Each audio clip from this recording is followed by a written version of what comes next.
Andrea Doul, La fin est proche, chapitre 13. Tout pour sa gloire.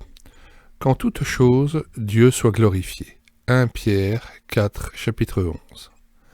Soit que vous mangiez, soit que vous buviez, quoi que vous fassiez, faites tout pour la gloire de Dieu. 1 Corinthiens 10, 31. Paul nous étonne qui choisit curieusement ces exemples.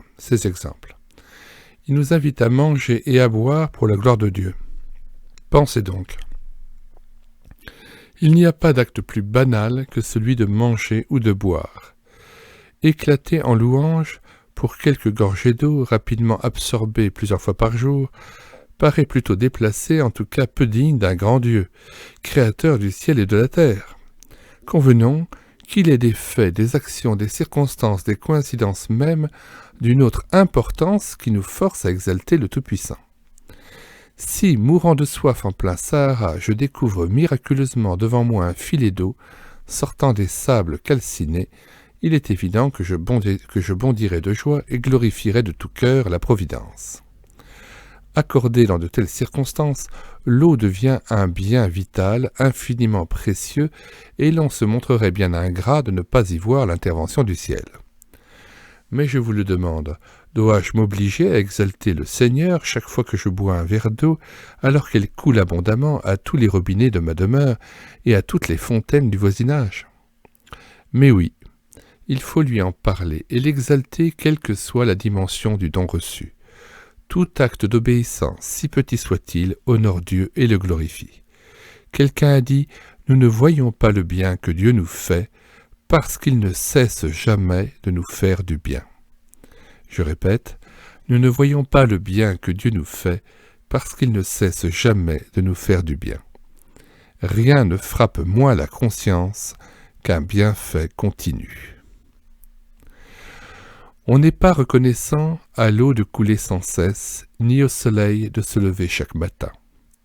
Si Dieu ne s'occupait de nous que par saccades, nous songerions davantage à la bonté de Dieu. Gustave Thibon. Comme c'est vrai. Un bien des plus communs, donc peu apprécié à cause de son abondance, prendra bien vite une valeur inestimable s'il nous est momentanément ôté ou refusé. Et nous apprendrons alors qu'un petit bienfait en vaut un grand, donc qu'il devrait toujours appeler notre reconnaissance, sans se laisser aller à murmurer ou à accuser Dieu quand il juge nécessaire de nous priver pour un temps de quelque bien légitime. Toute épreuve participe à notre bonheur, surtout à nos progrès spirituels. Tout concourt au bien de ceux qui aiment Dieu, rappelle l'apôtre Romains 8, verset 28. Soyons de ceux qui croient en la sagesse divine. Le Seigneur ne se trompe pas. Il sera glorifié ô combien si je lui prouve ma soumission et ma confiance, en accueillant dans la louange l'épreuve qu'il m'envoie et en acceptant même de la regarder comme un sujet de joie complète, selon Jacques 1, 8. Je répète, il sera glorifié ô combien si je lui prouve ma soumission et ma confiance en accueillant dans la louange l'épreuve qu'il m'envoie et en acceptant même de la regarder comme un sujet de joie complète, selon Jacques 1, 8. Dieu a sa façon, la meilleure, de s'occuper de nous.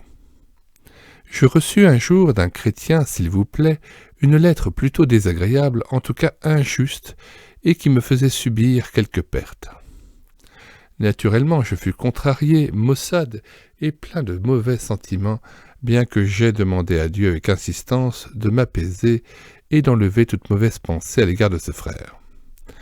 Me voyant abattu, ma femme, au lieu de me consoler en prenant mon parti, me rappela simplement une parole de l'Écriture, tellement appropriée et qui m'amena à soumission. Qui dira qu'une chose arrive sans que le Seigneur l'ait ordonnée? N'est-ce pas de la volonté du Très-Haut que viennent les maux et les biens? Pourquoi l'homme vivant se plaindrait-il? Que chacun se plaigne de ses propres péchés. Lamentation 3, versets 37 à 39. Aujourd'hui, cette parole résonne en moi chaque fois que je rencontre une contrariété. Et chaque fois, par sa grâce, elle me rapproche de Dieu. Quelle est précieuse sa parole! Accrochons-nous avec foi à la parole citée plus haut en gras, à savoir, qui dira qu'une chose arrive sans que le Seigneur l'ait ordonnée. Et elle nous gardera de la mauvaise humeur, des murmures, de l'insatisfaction et de l'irritation. Il n'y a rien de tel pour faire des progrès de géant. En tout cas, n'accusons jamais Dieu. Il est un bon pédagogue et il ne se trompe pas. Nous pouvons à tout instant compter sur son secours et sur sa grâce lorsqu'il nous éprouve. Dieu est fidèle et ne permettra pas que vous soyez éprouvés au-delà de vos forces. Mais avec la tentation, il donnera aussi le moyen d'en sortir pour que vous puissiez la supporter. 1 Corinthiens 10, 13. Boire ou manger à la gloire de Dieu sont des faits tellement banals, insignifiants à nos yeux, qu'ils passent inaperçus. N'en soyons pas étonnés. Pour que nos moindres gestes soient accomplis en son nom, par reconnaissance et pour l'exalter, il est nécessaire que nous vivions dans sa présence, consciemment et à tout instant. Quand nos pensées vagabondent, la gloire de Dieu nous importe fort peu. Il ne suffit pas de prendre la ferme détermination de le glorifier en toutes choses, on sait ce que valent les bonnes résolutions.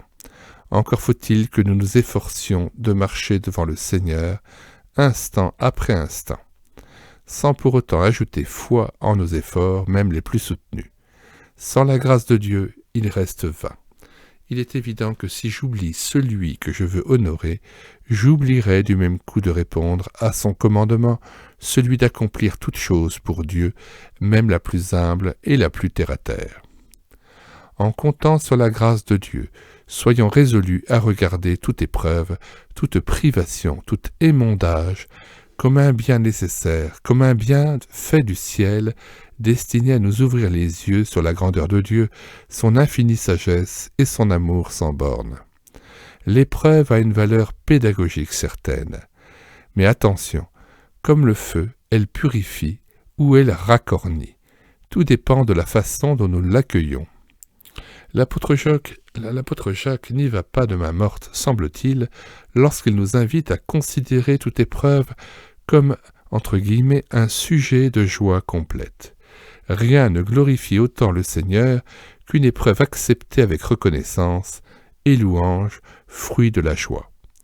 Joseph, l'adolescent préféré de son père, et qui se prenait au sérieux dans l'aisance de la maison paternelle, endura 13 années d'esclavage, d'incarcération, donc de souffrance.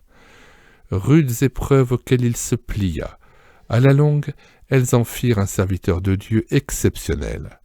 Quoique derrière les barreaux, il se dévoua au service de ses compagnons d'infortune, au lieu de ruminer sa peine et de crier à l'injustice.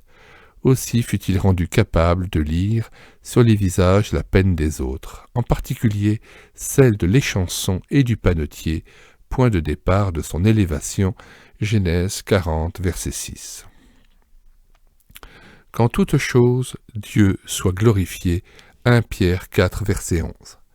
Certes, disait A. Pélase dans ses mots d'ordre quotidiens, il ne faut pas cultiver la vie intérieure pour soi-même.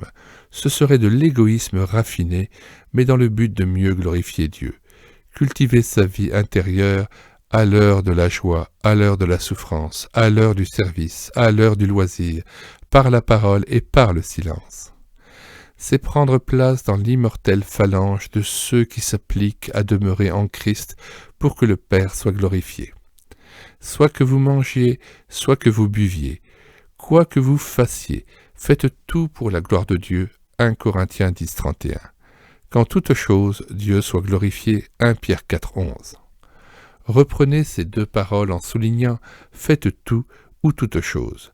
Alors vous en déduirez tout naturellement que la chose n'est possible que si l'on vit, instant après instant, devant Dieu, c'est-à-dire en communion avec lui. Notre service l'exige. Tout ce que nous vivons devrait être, à tout moment, une occasion bénie de rendre un culte à Dieu qui l'honore, le réjouisse et serve à sa gloire. Insigne faveur que de pouvoir alors lui offrir sans cesse un sacrifice de louange, comme il le réclame, Hébreux 13, 15.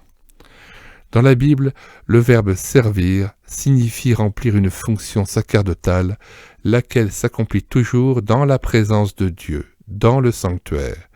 Le chrétien devrait faire de chaque acte de sa vie un culte agréable à Dieu. Je répète les 2 dernières phrases. Dans la Bible, le verbe servir signifie remplir une fonction sacerdotale, laquelle s'accomplit toujours dans la présence de Dieu. Entre parenthèses, dans le sanctuaire. Le chrétien devrait faire de chaque acte de sa vie un culte agréable à Dieu.